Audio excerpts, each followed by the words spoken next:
Hi friends, നമുക്കിന്ന് നേർച്ച പലഹാരം ഉണ്ടാക്കാം. അതിൻ്റെ പേര് തമക്ക്. എല്ലാവരും കേട്ടിട്ടുണ്ടാവും. പള്ളികളിലൊക്കെ പ്രസാദമായിട്ട് ഇത് നമുക്ക് തരാറുണ്ട്. കൊരട്ടി പള്ളിയിൽ, പിന്നെ കാഞ്ഞൂര് പള്ളിയിൽ, പിന്നെ ഇപ്പം കരിങ്ങാച്ചിറ പള്ളിയിൽ ഡിസംബർ 1, 2, 3 തീയതി തമക്ക് പെരുന്നാൾ പോലും ഉണ്ട്. അത്രയും പ്രാധാന്യമുള്ള ഒരു പലഹാരമാണ്. പണ്ടൊക്കെ നമ്മുടെ വീട്ടിൽ ഇഷ്ടം പോലെ പാളയം കുടമ്പഴമൊക്കെ ഉള്ള പാളയം കുടമ്പഴാട്ടോ ഇതിനെ എടുക്കുക. സാധാരണയായിട്ട് പാളയം കുടമ്പഴാണ് എടുക്കാറ്.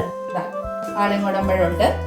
ഇതിലേക്ക് കുത്തരിയാണ് വേണ്ടത്. ശർക്കര, നാളികേരം, ഏലക്കായ, പിന്നെ ഒരു 2 തരി ജീരകം. അത് ജീരകം ഓപ്ഷണലാട്ടോ, ആവശ്യമുണ്ടെങ്കിൽ ചേർത്താൽ മതി.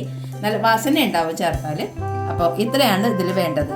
ഇത് പള്ളിയിലെ പലഹാരത്തിലുപരി വീടുകളിൽ നമ്മുടെ അമ്മമാരൊക്കെ ധാരാളം ഉണ്ടാക്കേണ്ട. സ്കൂള് വിട്ട് വരുമ്പോൾ, കുട്ടികൾ സ്കൂൾ വിട്ട് വരുമ്പോൾ നല്ല ടേസ്റ്റായിട്ട് കഴിക്കാം.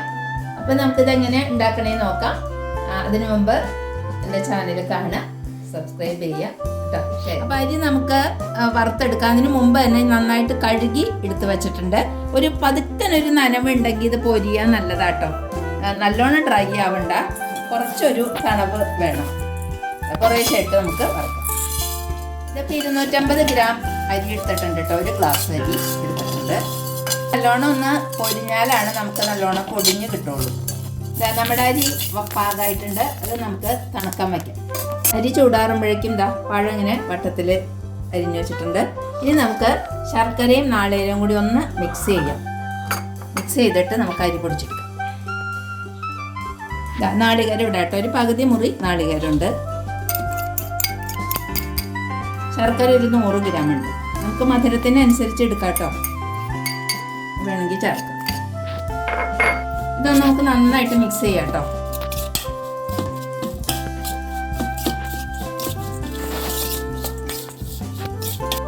അരി ചൂടാറി നമുക്ക് പൊടിച്ചെടുക്കാം. അരി പൊടിച്ചത് ജീരകവും ഏലക്കായും കൂടി മിക്സ് ചെയ്തിട്ടുണ്ട് കേട്ടോ. ഇതിൽ അരി പൊടിച്ചതിൽ ഇത് നമുക്ക് ഈ നാളികേരത്തിലേക്ക് ഇടാം.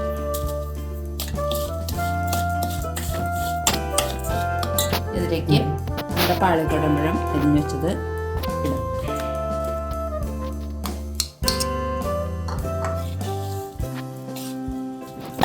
ഇത് കൈ കൊണ്ട് മിക്സ് ചെയ്യുന്നത് നല്ലതല്ല കേട്ടോ. പഴം ഉള്ള കാരണം കൊണ്ട് നമുക്ക് ഈ സ്പൂൺ കൊണ്ട് നന്നായിട്ട് ഉടച്ച് മിക്സ് ചെയ്യും.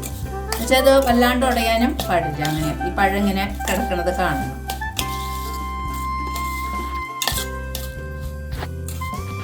നമ്മുടെ തമക്ക് നേർച്ച പലഹാരം റെഡി ആയിട്ടുണ്ട്. നല്ല വാസന വരുന്നുണ്ട്.